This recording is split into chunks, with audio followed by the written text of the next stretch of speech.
الشيطان الرجيم بسم الله الرحمن الرحيم لن تنالوا البر حتى تنفقوا مما تحبون وما تنفقوا من شيء فإن الله به عليم كل الطعام كان حلا لبني إسرائيل إلا ما حرم إسرائيل على نفسه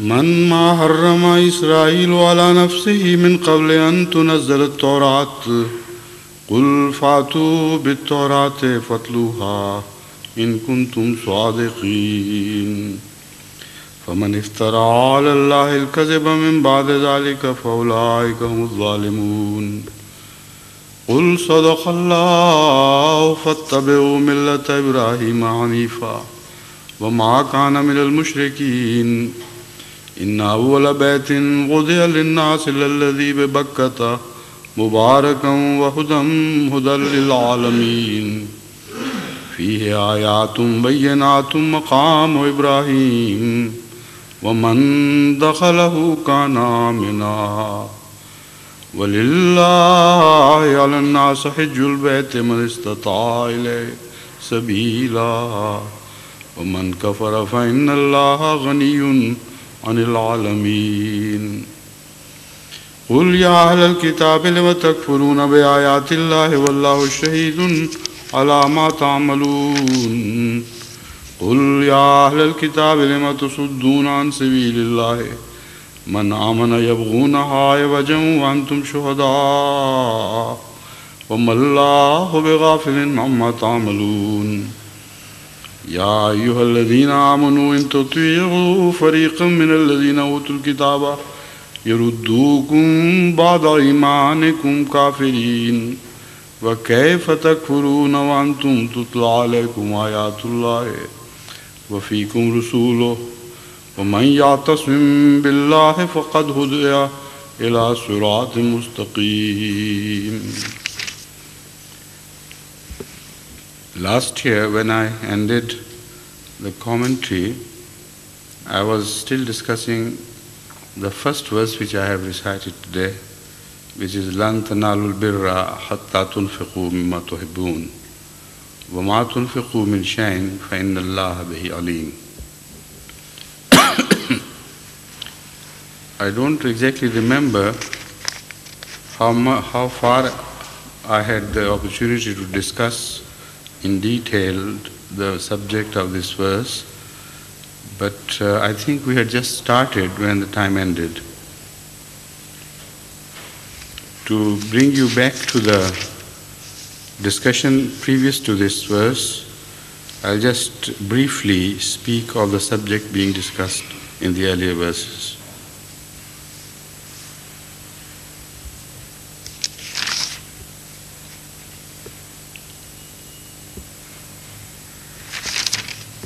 The previous verses are discussing the state of such people who believe once and then renegade and then die in the state of apostasy, who are given a chance either to return to the faith or to go on increasing in their rejection of the faith and whatever concomitant attitudes are born out of rejection. So as such, they were being discussed, but in the end, the Holy Quran,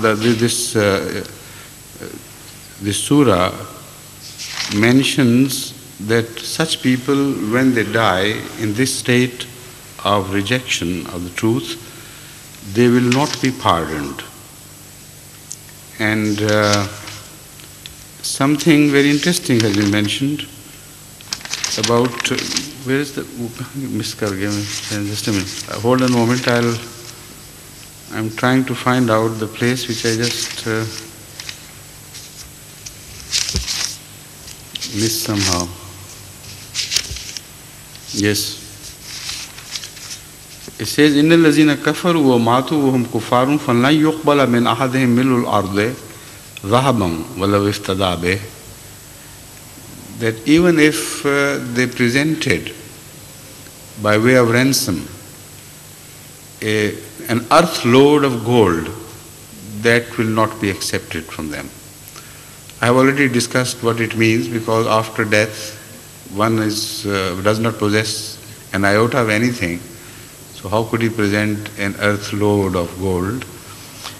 But regardless of that, the question here is, what has this to do with the verse following?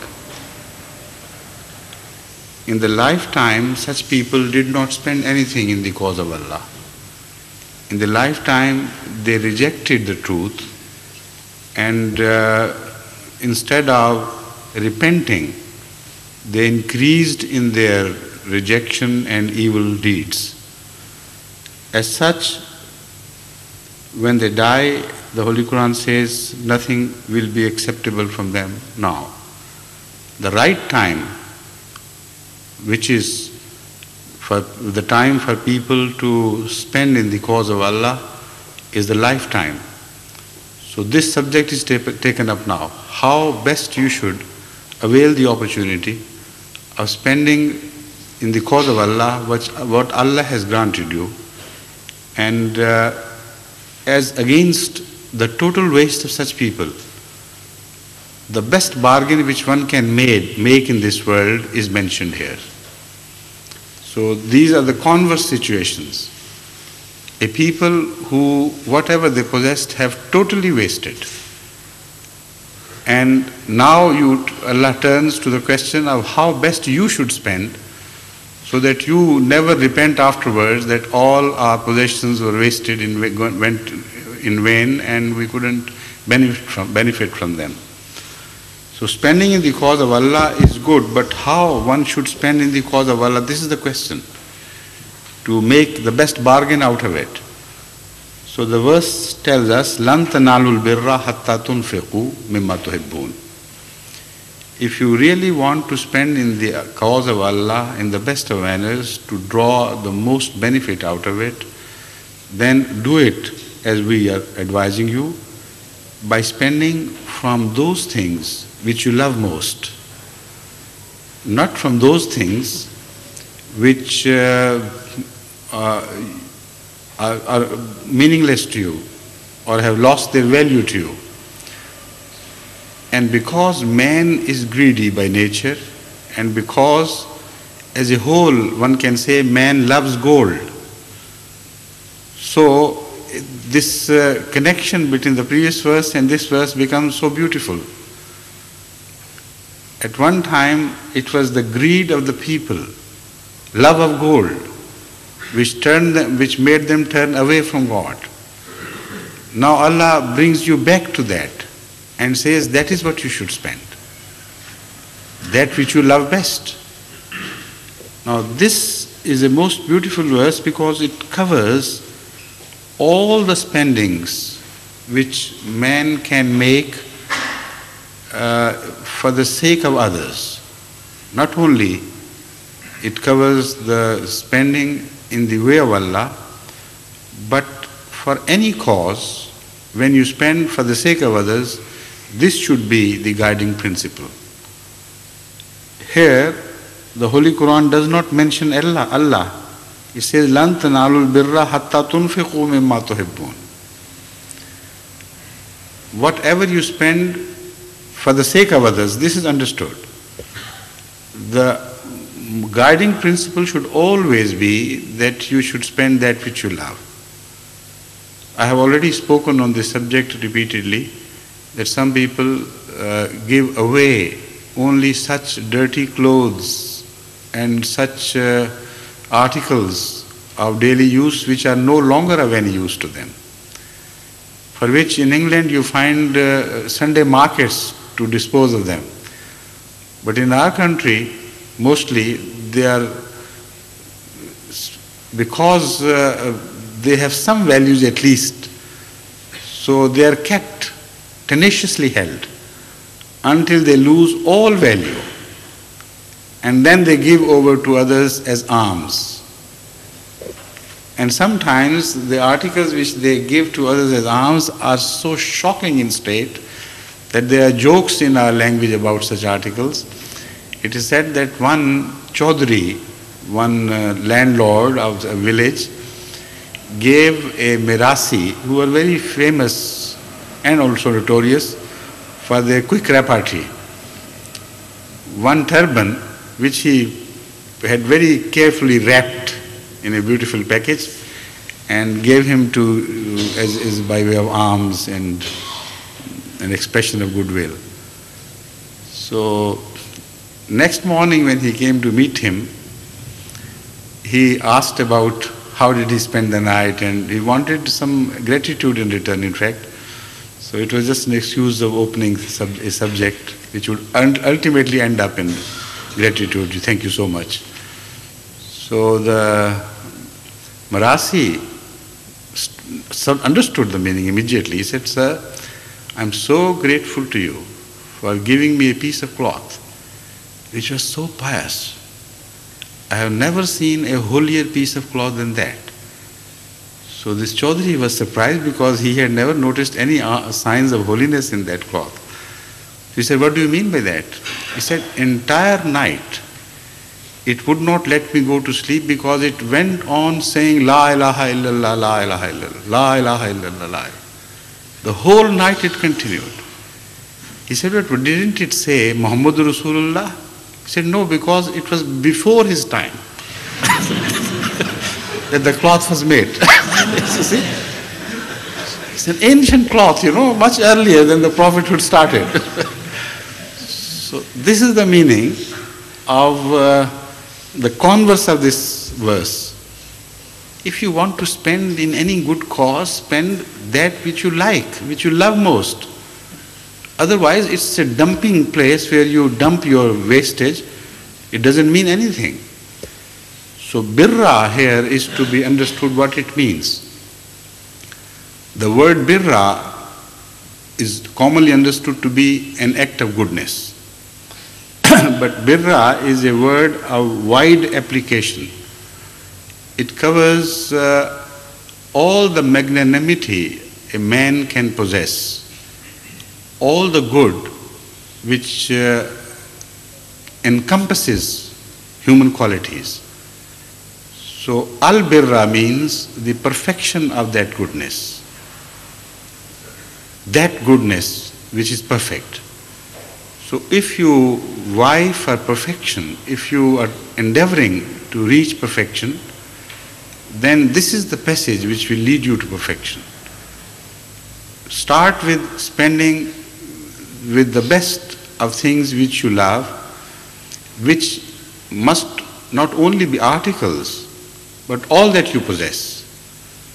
So here, this verse brings to mind the very first declaration of Surah Baqarah, which describes وَمِمَّا رَزَقْنَاهُمْ يُنْفِقُونَ, describes the qualities of believers as those who spend from whatever God has given them.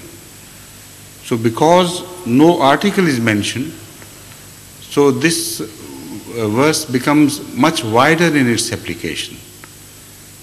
So it means that whatever God has given you, of your qualities of head and heart, of your ability, your knowledge, whatever disposition you have, put it in the cause of Allah. Your time, your property, even the best loved ones, like your children. When you dedicate a child, choose that child which is the best, not the one which is worst, not a diseased person who is at a disadvantage to rest of his brothers, but someone who really shines out. So these are all the things included in this verse, and in a small short sentence, imagine how widely it covers all the avenues of human expenditure, which are for the sake of somebody or something or someone else, which has a sense of sacrifice. So no sacrifice would be of any avail to you if you spend the wastage, but you should always go for the best things. Now in human relationship as well, this is applicable. Some people give dirty things to the servants, as I have mentioned, or to others, of which they have no use. Some landladies send food to others only when they find no use and when the refrigerator also cannot prolong the life of that food. And they think it's high time now to send it to some neighbor or something. People understand these things. They know it. These things do not generate any love. On the contrary, sometimes these things generate negative reactions. And people receive things, but then they also start laughing at such people. They deride them and their attitudes. So that is the meaning of this verse, that in all your spendings, you must bear in mind that if you want to achieve something, to get a good result out of this, then you must go for the best of that which you love. And here, Lan tanalul birra also has been translated as the reward of a good act. Birra is a good act as well as the reward. So Lan tanalul birra means you will not get any reward from anyone, least so from God, who is all-knowing. If you spend bad things in His cause, and when you reach heaven, then you will find nothing. So this connects this verse with the previous subject so beautifully, doubly, in many bondages in fact. It means that there are those who would love to spend the very best they had in the world in the cause of Allah after they have died. And that would be in vain, meaningless, because when you are dispossessed of all you have, how can you offer it to anyone? But there are those who have been spending, and they are warned that if they want to find any reward in the hereafter, they should spend in a manner that they do get some reward, not like others who find no reward because they have not been able to spend. You have been spending, so why waste it? Put it to proper use. This is applicable particularly to Jamaat today, who is spending so much in the cause of Allah. Again, it means that the real goodness, bir here means your own qualities of goodness, cannot be attained and improvised unless you learn to spend that which hurts you a little bit. Now, if you go on spending in the cause of Allah things which are comparatively superfluous, which are good but still do not hurt you, then the meaning of those which you loved is not fully applicable. Because the parting of the loved ones always causes pain. You must always remember this basic fundamental principle. How do you know that you love something? If there is a separation between you and the loved one, whether he is a human being or an article or anything, you feel a pinch, you feel a void within you. So that is the best criterion for judging which things you love. In the time of the holy founder of Islam, sallallahu alaihi wasallam, when this verse was revealed, the companions of the holy founder of Islam kept searching for those things. A companion came to him and said, that I have been thinking of what I love most of all I possess, and that garden which I have been, of the fruit of which I have been presenting to you, is the one thing which has come to my mind is the most wonderful thing I love in this earth. So I present it to you.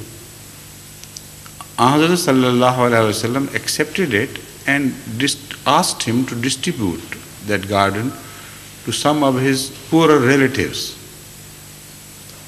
Then again, one of the closest companions of Hazrat sallallahu alaihi wasallam Hazrat Zaid came to him and said, I have a horse which is exceptional in qualities, and I love that horse most. So I offer that horse in response to this verse which has been revealed. And he took that horse and gave it to his son as present. And Usama bin Zaid, as you know, who was later appointed the commander-in-chief in an expedition which was sent to some areas where battles were fought between Muslims and non-Muslims. Now this Usama, when he rode this horse, of course he was very happy. Perhaps he didn't realize why this gift to him. In fact, Hazrat Sallallahu Alaihi Wasallam was told many things which we do not find in the Quran, because he was in constant touch with God. He received other wahi as well, which has its roots in the Quran, but the details are not found there. So I believe he must have been told that this young man is going to lead the army of Islam one day in battle against some foes. So he gave him as a sign of blessing. Hazrat Zaid didn't like it. There was a shadow on his face, not because he would disagree with the decisions of the Holy Founder of Islam, but because he thought he has not fully accepted it. By giving it over to my son, in a way he has returned this. So Ahmad smiled, looked at him and said, no, your sacrifice has been accepted by God, and he's happy. That, of course, made him very happy. So there are so many incidents which are reported connected with this verse that Sahaba in the time of Muhammad and also the second generation people afterwards went on searching in their minds for the very best they loved and offering it for the sake of God. وَمَا تُنْفِقُوا مِنْ شَيْءٍ فَإِنَّ اللَّهَ بِهِ عَلِيمٌ. And whatever you spend in the cause of Allah, Allah knows it best. He is all knowledgeable. What does it mean? It means again that you may spend in the cause of Allah under any pretext. Sometimes you may not be aware yourself of what you are spending and why you are spending it. You always build some excuses or some beautiful facades before you that it is entirely for the sake of Allah, for the sake of goodness that you are doing it. But in your heart, maybe there are other ulterior motives, and there are certain motives connected with the spending in the cause of Allah which can destroy the very spending, even if it is the best. For the sake of showing off, for the sake of exhibitionism and so on and so forth. And there are so many other diseases which are always attendant upon goodness. Like bacteria are attendant upon healthy bodies, and they wait for their time. They go on sticking around, and when the time comes, they always attack. So there are so many motives. And the Holy Quran declares that we still warn you that do it with great care and caution. Don't befool yourself. When we say you spend the very best, the intentions should also be the best, not only the thing itself. Because it is not the thing which reaches God, it is the intentions which reach God. So if you have the best of intentions, then only then your sacrifice will be accepted and you will be rewarded in the full. So because God is all-knowing, you try to be all-knowing at least as far as you are yourself concerned. You should know what you are. You should go on exploring your inner self and reaching out for the original intentions which have gradually emerged as beautiful intentions of sacrifice, where they started during their journey outward.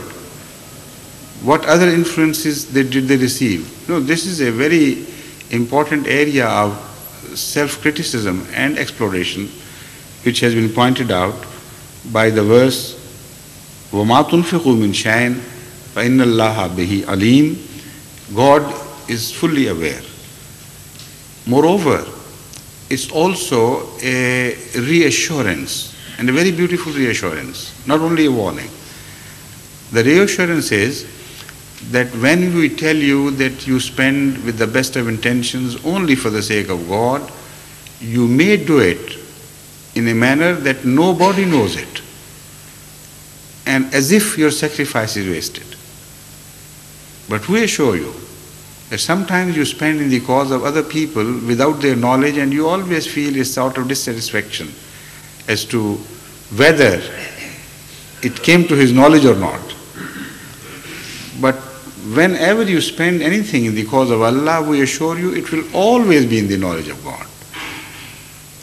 I know some people who present me with something, and if they feel I have not taken notice of this, if they are afraid that perhaps it will be mixed with other things by the private secretary and I would never know, they feel restless. And somehow they want me to realize that this is they who have done this. And knowing people, sometimes I write to such people about whom I know they will always remain restless unless they are sure that a thing has reached me and I have consciously accepted it. With others who are different type, they leave and they would not care. They know that somehow I would realize, and even if not, still they feel happy. There I don't have to bother. But with God, you see, it's so beautiful. God knows our nature so well, so deeply, that He tells us, don't worry, I will know. Whatever you do, in the dead of night, whatever you do, quietly and secretively, that's in my knowledge. So none of your presence to me would be wasted, and none of your intentions would be wasted either. كل الطعام كان حلا لبني إسرائيل إلا ما حرم إسرائيل على نفسه من قبل أن تنزل التوراة قل فاتوا بالتوراة فاتلوها إن كنتم صادقين. Apparently, it has no connection with the verse which we have just recited, but I'll read first the meaning, then I'll tell you why it is connected with the first verse. I think I forgot to read the meaning of the first verse in plain English, so I better do it now. The first verse means you cannot attain to righteousness. Now the word righteousness here is inadequate to express the meaning of bir, which I have already explained is a word of very wide application. Unless you spend out of that which you love, and whatever you spend, Allah surely knows it well. And the second verse reads, all food was lawful to the children of Israel, except what Israel forbade himself before the Torah was sent down. Say, bring then the Torah and read it, if you are truthful. Now here the question being discussed is that of which food was forbidden to the Jews. This verse has a background which belongs to the history of contact of Muslims with the Jews, and when a debate started about what was revealed in the Holy Quran and the very nature of the teachings of the Holy Quran. It is reported that the Jews objected to Hazrat Rasul Kareem sallallahu alaihi wasallam and his companions eating the flesh of camels and drinking the milk of camel, because they believed it was forbidden in Judaism, because Isaac, Israel, at one time decided, not that he was told by God, but decided that he should not partake of these things. And after that it was understood that these two things are forbidden in Judaism. So this was the debate to which this verse is referring. The Holy Quran declares that what Israel is the name given to Hazrat Yaqub in a vision or in a dream by an angel of God. So from then on, the descendants of Hazrat Yaqub are referred to as Bani Israel, the children of Israel. So this is the meaning of Bani Israel. Israel was not his personal name, but a title given to him, because according to that dream, he fought God or an angel whole night in a dream. Not fought, but wrestled with God, as Bible says, or an angel. Perhaps it is meant that an angel appeared to him, and it was a vision which had a meaning, of course. But in the Bible, it appears to be too literally taken. Anyway, this Israel is Hazrat Yaqub. So the Holy Quran declares that before the revelation of Torah, nothing was declared unlawful. Nothing was forbidden to be eaten to the people of Israel, except that which Israel himself had decided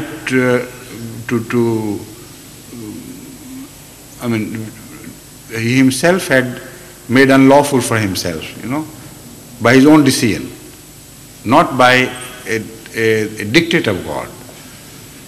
So this again caused another debate, but I'll speak of that later on. The most commentators have taken up this subject as to what it was really and why did he do it. Why did he stop eating something at all? Many scholars have presented the possibilities based on many traditions, of course. For instance, some say that he was suffering from sciatica, and he prayed to God that, "Oh God, if you cure me of this very persistent and obstinate sciatica, which would not respond to any treatment, I would stop eating the nerve fibers, and that would be my sacrifice." Now, of course, it doesn't read sense, but because it has been reported, so all commentaries do mention this. Some say he had abstained from eating this, and some say from that, and the reason is always connected to his disease and the cure which followed, because he prayed to God and he vowed that he would not take that thing after he has been granted cure. Now, I believe that this is wrong. And one, I don't remember which, but perhaps it was Imam Razi, who also seems to be in agreement with me in this case. Because if you believe that this was for some reason like this, then this verse cannot be connected with the previous verse. In the previous verse, it is being said that you cannot reach perfection in goodness until you spend the very best in the cause, things which you love. You part with those things. This is the meaning, in fact, which you love. Now that shows that Hazrat Yaqub must have stopped eating those things which he loved most, and that for the sake of God. It was his own invention of pleasing God, in his own way of pleasing God. He was not told by God, but he did it. And because he did it, so the children also started behaving in the same way, started abstaining from what he abstained, out of respect for the father. And this became a tradition in Israel. And because his deep intention was based on pure love of God, so God also let it go as such and did not stop him or his people from abstaining from those things. But when Torah was revealed, it was not revealed on the basis of how he felt. It was revealed on the basis of other values which are good or bad for mankind. You cannot imagine that Hazrat Yaqub have stopped eating those things which were bad for the sake of God. He must have stopped eating those things which were good. So when Torah was revealed, God ignored those things. He did not include them in the list of forbidden things because they were the very best things. So that is why during the revelation of Torah, these were omitted. So it is a rebuttal also to the Jews who objected against Ahaz sallallahu alaihi wasallam and his companions eating those things which Yaqub forbidden himself. So the answer is that what he forbade himself was good, was excellent. Otherwise, the subject of the previous verse, "Lan tanalul birra hatta tunfiqu mimma tuhibbun," would not be applicable. So it was in the spirit of love of God that he did it, not for any other necessity, like the necessity of a disease or anything. And as such, God has told his servants to start eating them again. That era is over.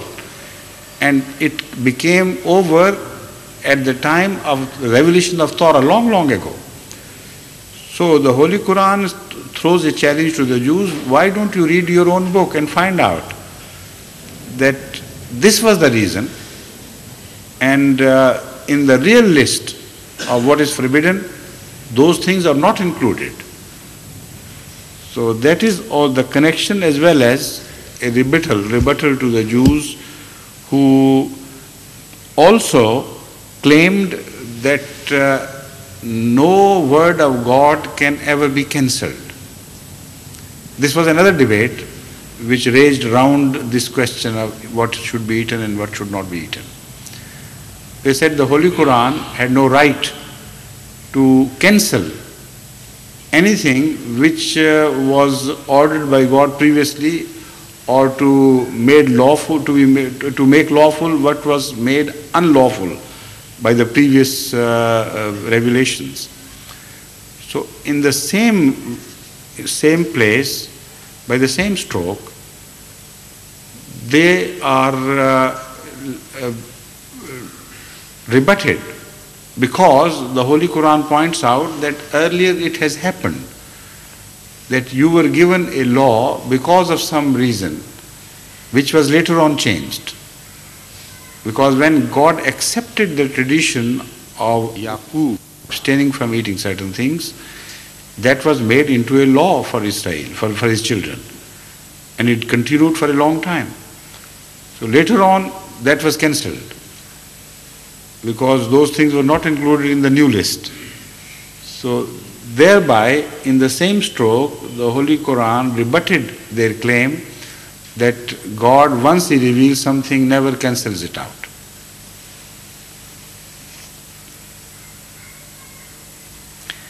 فَمَنِ افْتَرَى عَلَى اللَّهِ الْكَذِبَ مِنْ بَعْدِ ذَلِكَ فَأُولَٰئِكَ هُمُ الظَّالِمُونَ.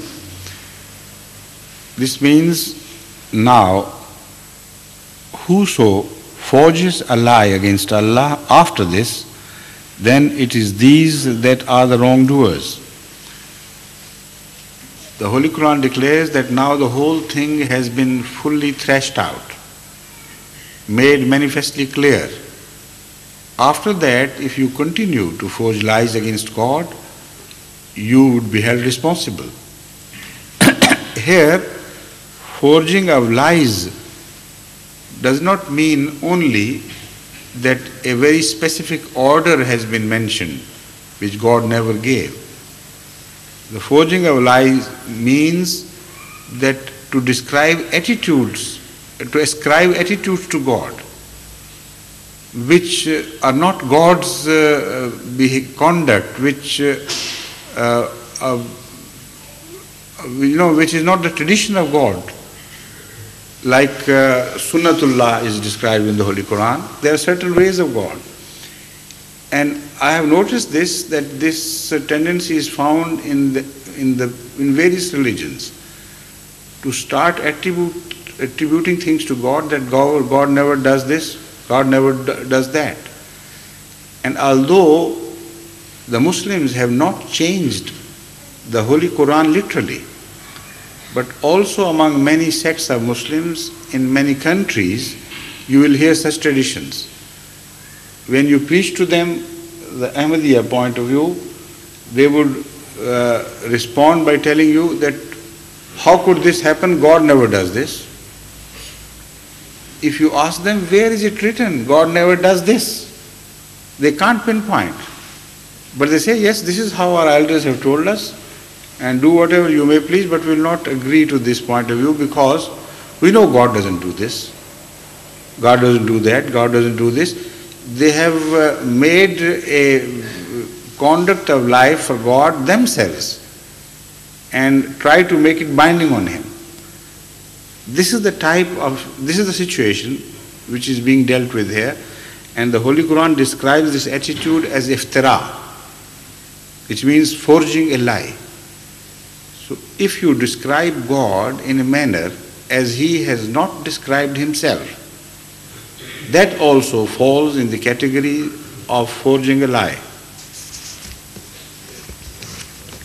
قُلْ صَدَقَ اللَّهُ فَاتَّبِعُوا مِلَّةَ إِبْرَاهِيمَ حَنِيفًا وَمَا كَانَ مِنَ الْمُشْرِكِينَ.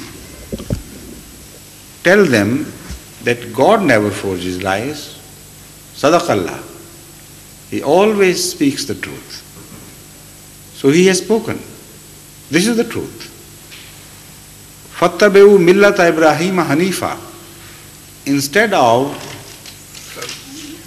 debating the issues regarding what happened after Abraham, because on Abraham, you and I, we are all agreed. Why don't we go back to the point of Abraham and start behaving like he behaved?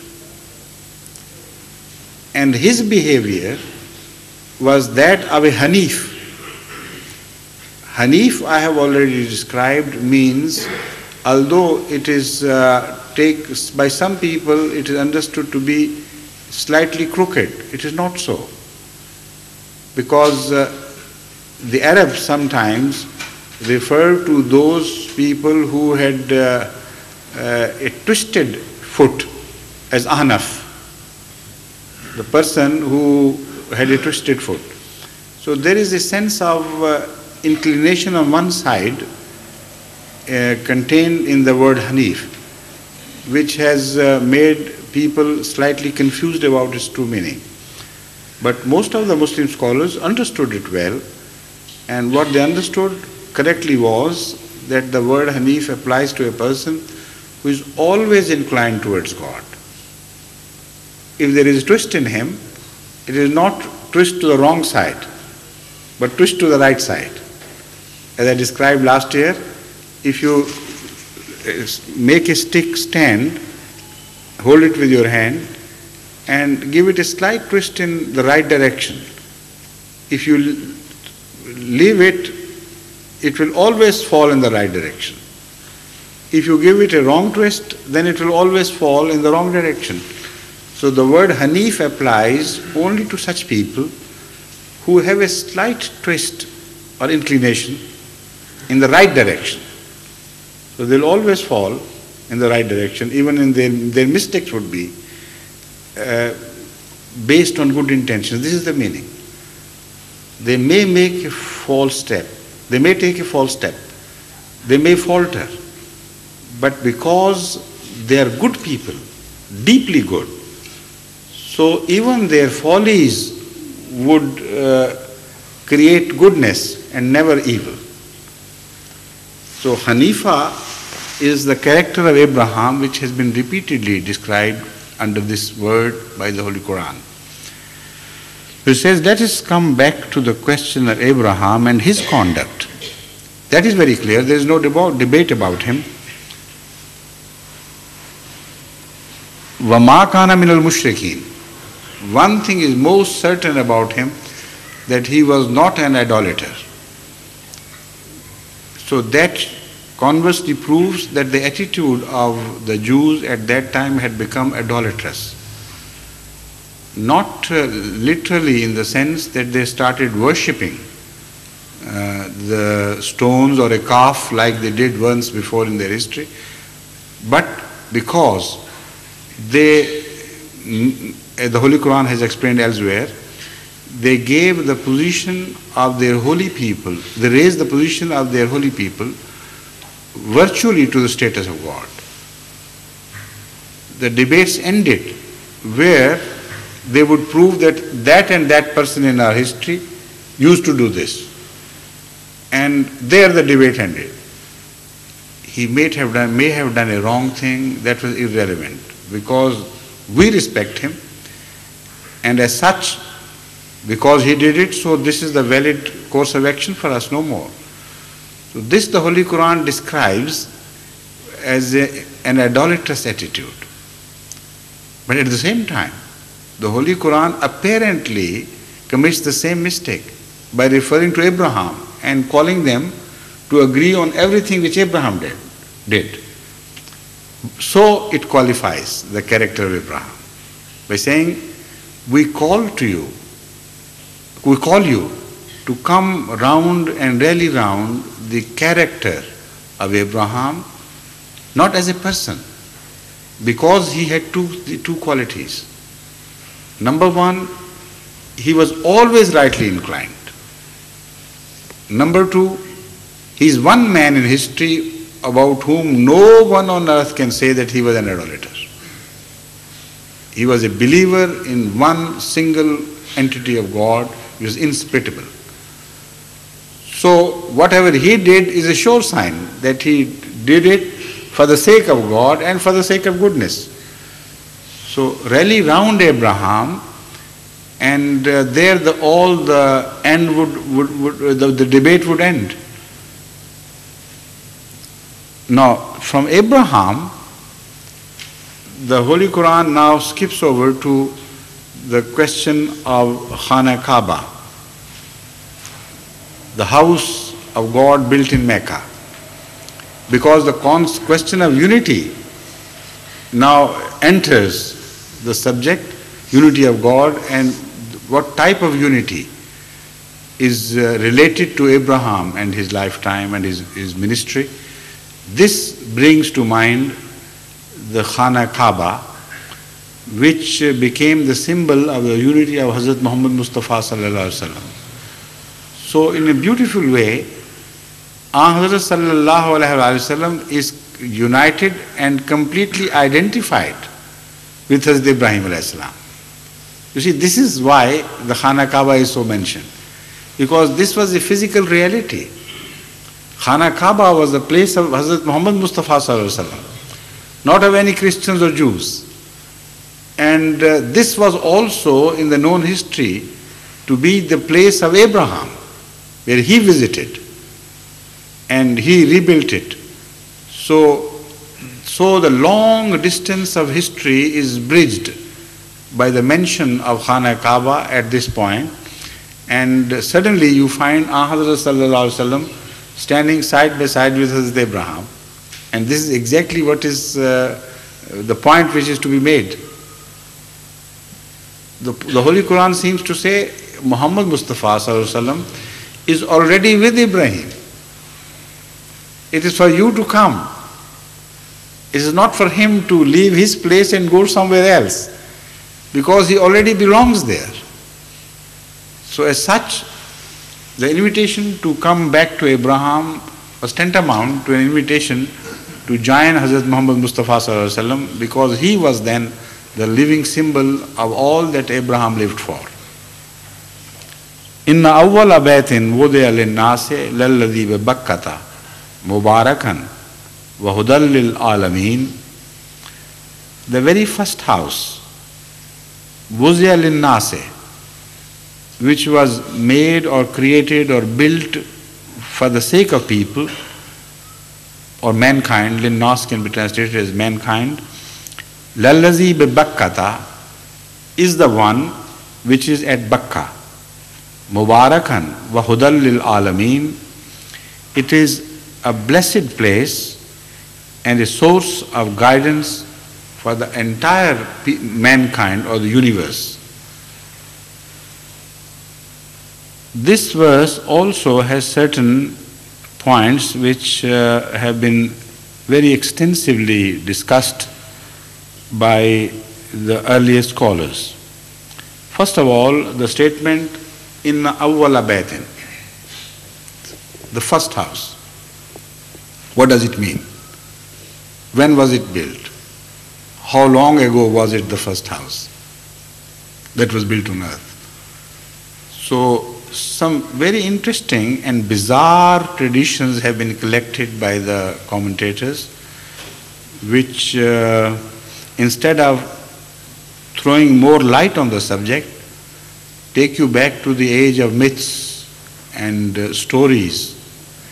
And the reality of the Holy Quran statement is turned into a telling of tales, which is so bizarre and unacceptable that no man who knows the ways of God can ever believe in such things today. But ages differ. At that time, when these books were written, even wise people genuinely believed in those things, because those were the times Alif Layla, 1001 nights. And today they are just stories. In those days they were not just stories, they were more than stories for people. Hundreds of thousands of people did believe in the fantasies which are contained in the stories of Alif Layla. So there is no blemish on their character. That was the age. Light was, of course, made available to them with the grace of Allah through the help of the Holy Quran, but it had not yet grown into a full clear dawn. Their minds on the worldly affairs were a bit confused at that time. So they believed in so many strange things, like many scholars, surprisingly very wise otherwise, have mentioned that the time mentioned here is 2000 years before the universe was created. This world was, at least this world. And there was this world as we know it, they say. They say it was all water. There was no dry place on earth. And 2000 years before the dry land appeared, Khana Kaaba was built by some angels.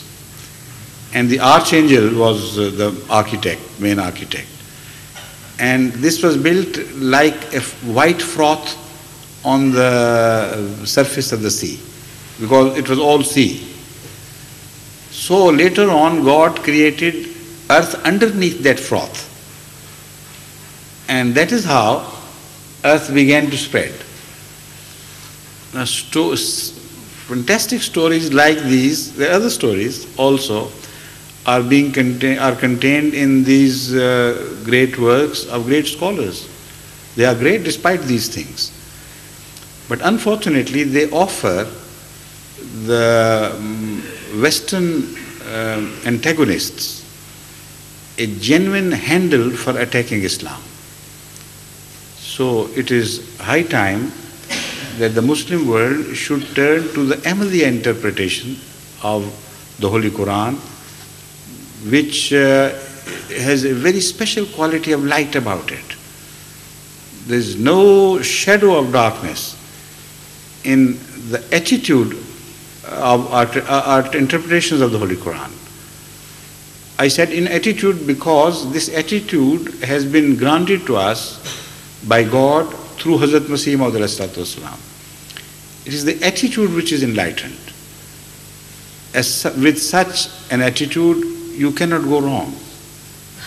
You may fall short of reaching the entire truth or some other angles of the truth. But whatever you see with that attitude, that would be enlightened. So these things have been included, but out of the earliest scholars, I must pay tribute to Hazrat Ibn Arabi, who is a very highly enlightened person, much beyond his age. Sometimes when you read him, he appears to be a contemporary person. Now, he also had the same dilemma as we face. What about these traditions which speak of a froth on water and this and that? So he interpreted them in a manner as to satisfy his conscience and rationality, as well as respect for what was related to him from sometimes Hazrat Sallallahu Alaihi Wasallam. Instead of rejecting it on the basis that Hazrat Sallallahu Alaihi Wasallam could never have said these things. Some scholars have taken that attitude.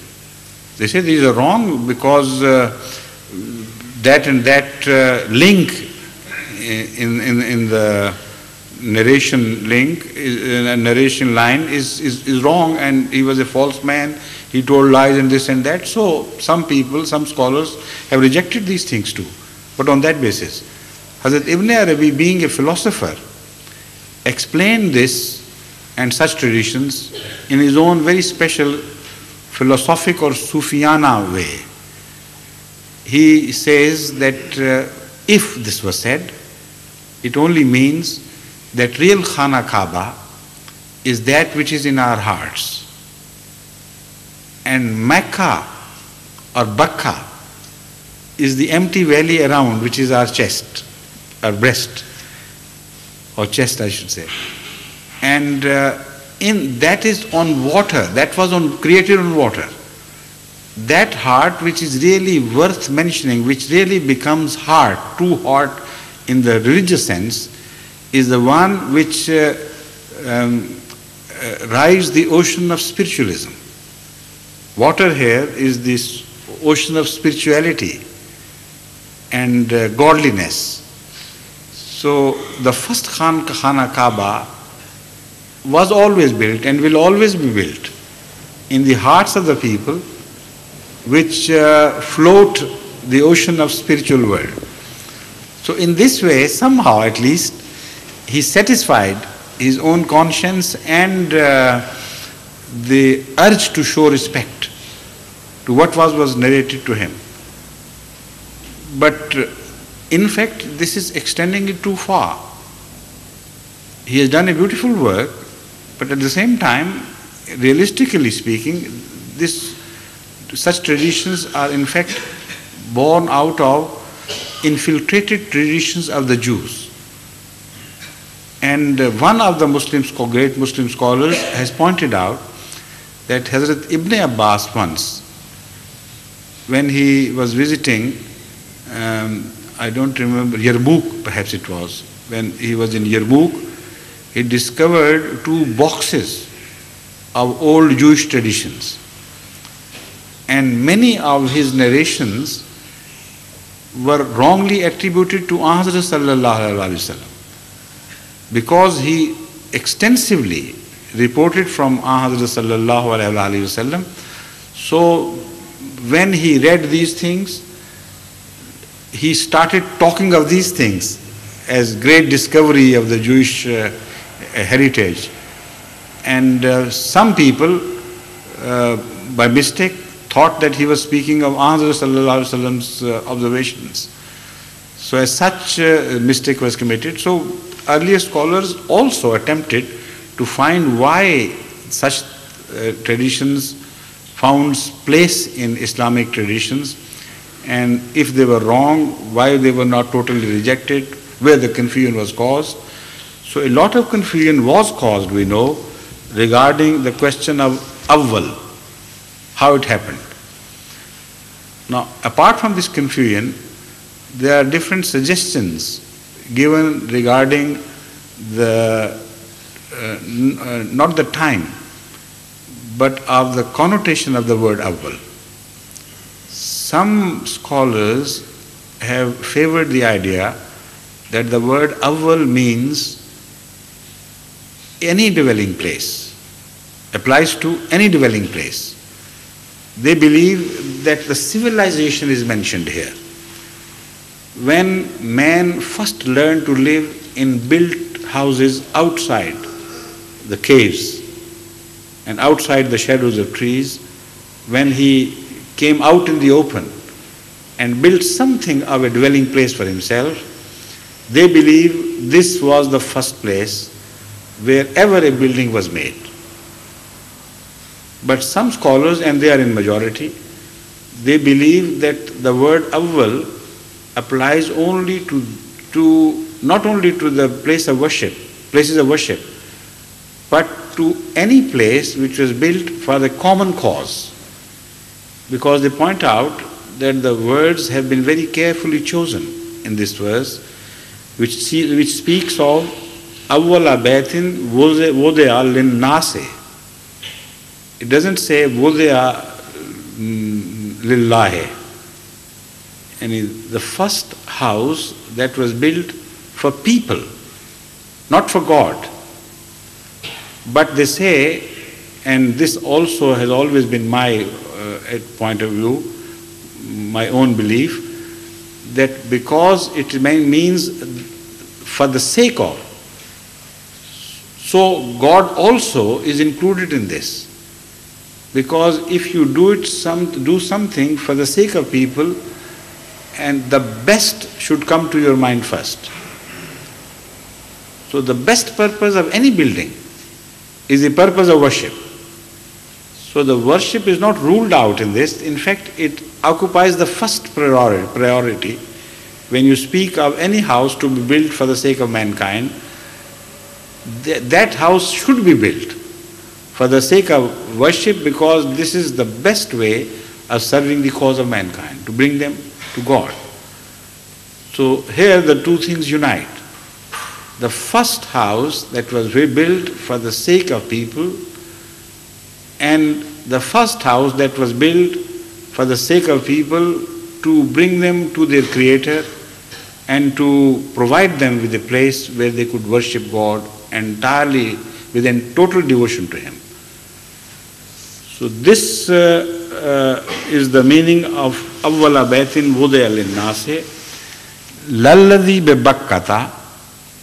The word Bakka also has been debated. Why instead of using the word Makkah, which was already a popular word, and in fact the only word in circulation at the time of the revelation of the Holy Quran, the Holy Quran has chosen to speak of Makkah as Bakka.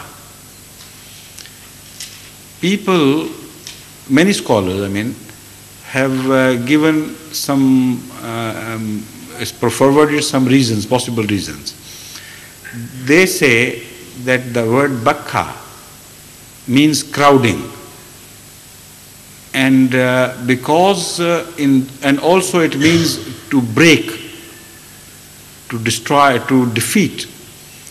So they say these are the two meanings which are applicable in full to this place. So that is why instead of using the word Makkah, the Holy Quran has preferred to use the word Bakka to describe Khana Kaaba and around.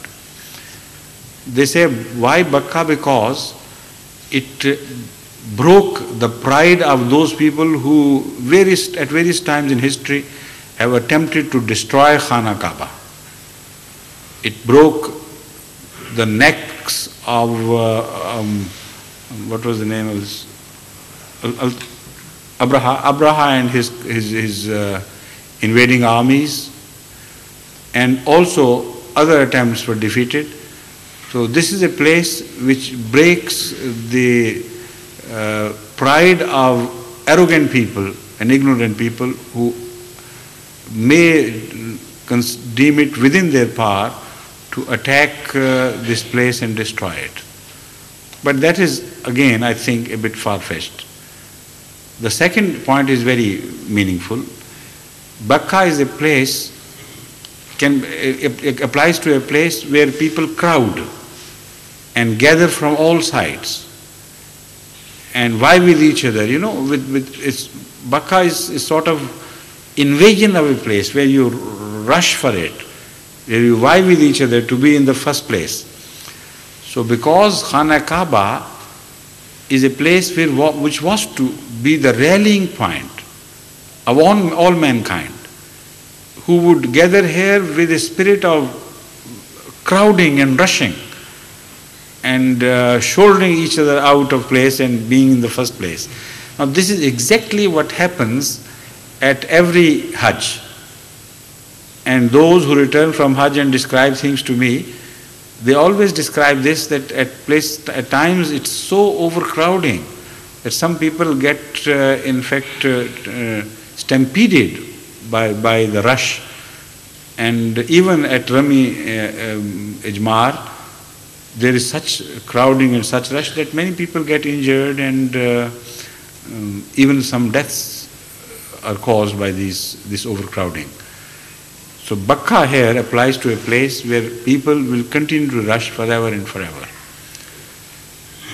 Then also it is discussed why Bakka, whether Bakka applies to the Khana Kaaba itself, or it extends also to the Haram, or around it, or also to the whole township. So people have different views, but I am inclined to believe that this is a word applicable to the whole place, not just a small area within that place. Also, I have another reason I believe which could be valid in using the old word, because the Holy Quran is speaking of ancient times.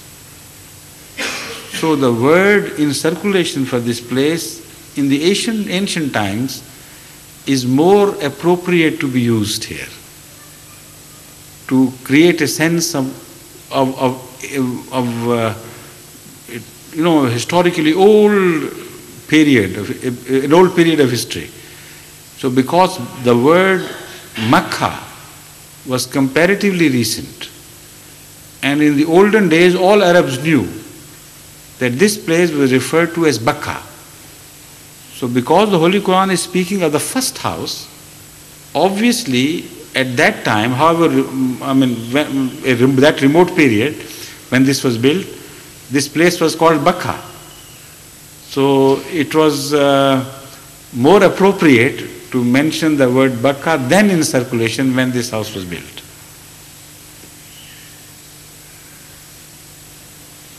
Mubarakam wa hudal lil alameen. The word Mubarakan is blessed, and Hudan means the source of light. Mubarakan is a passive word in the sense that it receives blessings. The word Mubarak means the one who blesses others. So this is a beautiful combination of two words. It becomes Hudan linnase, it becomes the source of light for others, not because in itself it has something very special which makes it different from the rest of the world. Because it is Mubarak, because it receives blessings from God. So what it receives, it conveys to others, transmits to others. So like a prophet who receives his revelation and then becomes a source of light for others, so this place in itself has no advantage over other places. It is only blessed because God showers His blessings upon this place and continues to shower His blessings. And because those blessings from this place emanate as sources of light and rays of light to the world around, So the word Hudan is described here, Lil Alameen, for the entire universe. The word Alameen has been translated as universe, but the word universe has different connotations in fact. Alameen means known worlds. So whatever is the known world at a time, known world in relation to man, for that world, this place would always be a source of light and guidance. فيه آيات بينات مقام إبراهيم ومن دخله كان آمنا ولله على الناس حج البيت من استطاع إليه سبيلا ومن كفر فإن الله غني عن العالمين فيه آيات بينات. In this place are signs, manifest signs from Allah. Maqam Ibrahim, it is translated as place of Abraham. I'll first translate it as it is translated in this Quran, in this rendering by Maulvi Sherli Sahib, Ghulam Farid. Yes. In it are manifest signs. It is the place of Abraham. You see, this has been described as place of Abraham. وَمَنْ دَخَلَهُ كَانَ آمِنًا, and whoever enters it is safe. Now the scholars have raised this question and tried to solve this dilemma. Once you start translating it as place, then the questions arise. The Holy Quran says, فِيهِ آيَاتٌ بَيِّنَاتٌ. There are so many signs, and manifest signs for that matter. And the signs it mentions is Maqam Ibrahim, Ibrahim's place, which is singular. Some people add the second one also among the signs, which is وَمَنْ دَخَلَهُ كَانَ آمِنًا. The other sign is that whoever enters it becomes safe. But then they would make two signs. For two signs, the Arabs use the word ayatan, not ayat. And the way ayat are mentioned, it creates the picture of so many signs. Not just three, but many, many, uncountable. So how could Maqam Ibrahim be, which is one sign, be referred to by the word ayat? And when they pinpoint the place, physical place, which was occupied by Abraham, then they are again misled to other areas of confusion built upon confusion. You see, most of the older classical interpreters have brought to focus a stone as Maqam Ibrahim, where according to them he stood while building the Khana Kaaba, and they have reconstructed the image as he was standing on a stone as a mason, and his son Ismail was working as a laborer, and he handed him over the stones he brought from here and there, collected them, and he was placing those stones on the wall. Now that stone, they believe, is Maqam Ibrahim. On that stone is the image of a carved foot. An image is carved of a foot, which they believe is the real impression, not a carved image, of the foot of Abraham alayhi salatu wasalam. And then it leads again to another confusion. How could a hard stone receive such a deep real impression, which goes ankle deep in fact? And they say, look here, this is what we mean by signs. These are the signs of God. That a hard stone first became soft like mud for a while, and when Abraham sank into that mud and he had reached The foot had reached only ankle deep. Then God suddenly hardened that mud back into the form of a stone, and the impression was caught forever and forever. And what are the other signs? The other signs obviously are related to the same story, the reconstruction of what happened. This, the question would arise, how standing on one stone, which was quite heavy too, he would build the whole building, and how one stone was enough for him to reach out as the level went higher and higher. So the second sign, they say, was that the stone got lifted in the air and moved around.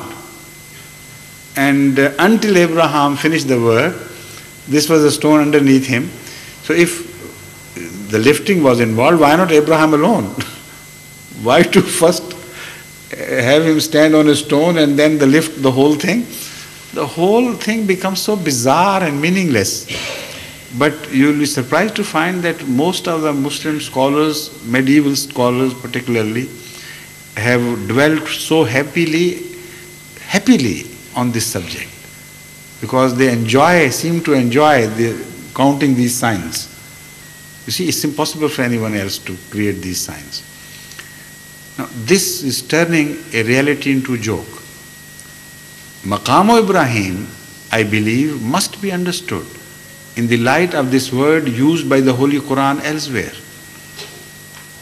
In reference to the maqam of Hazrat Rasul Kareem sallallahu alaihi wasallam, the Holy Quran speaks of maqam Mahmud. Rabbi adkhilni وَمِنَ اللَّيْلِ فَتَهَجَّدْ بِهِ نَافِلَةً لَكَ عَسَىٰ أَن يَبْعَثَكَ رَبُّكَ مَقَامًا مَحْمُودًا. O Prophet of God, get up at night and stand in the sight of your God to worship Him. Total devotion to Him. That may lead you to that very special place for you, that station for you, which you are going to occupy ultimately. And that station which you are going to occupy, which is destined for you, is Maqam Mahmud, a praiseworthy station, where you will be praised not only by God, but by all the people. So that is the Maqam Ibrahim which is mentioned here, because he himself was also to be elevated to a place where he would be long remembered by his progeny, which would spread all over the world as a great man, as the most noblest among the noble, if not the noblest, one of the noblest prophets of God, maybe second only to Hazrat sallallahu alaihi wasallam. So this was the great Maqam Mahmud, and also Maqam Mahmud which was given to him was being the ancestor of Hazrat sallallahu alaihi wasallam. All the prophecy from then on was to be from among his progeny. So these are the signs, and there are so many signs related to this Maqam Ibrahim that they are uncountable. If you study the blessings of God which showered Hazrat Abraham, and also this place in itself, in relation to Abraham, acquired a very special place in the history of mankind. The crowding of people from all over the world and trying to repeat what the progeny of Abraham did thousands of years ago are all signs. The promises made to Abraham that this place would receive blessing of Allah by way of this and by way of that, people would crowd around here, all the best fruits which are created anywhere in the world will be sent by God to this place, and so many other beautiful descriptions are given. They are all signs. Among the innumerable signs related to the Maqam Ibrahim, not this place where he stood, but Maqam which he occupied in the sight of God, that high station. So this is what is being mentioned. فيه آيات بينات مقام إبراهيم. Now here مقام إبراهيم becomes badal of آيات بينات. They are plural, the signs, but in one person's position. The plurality gets concentrated into one single person's characteristics and God's signs of mercy and blessings upon him.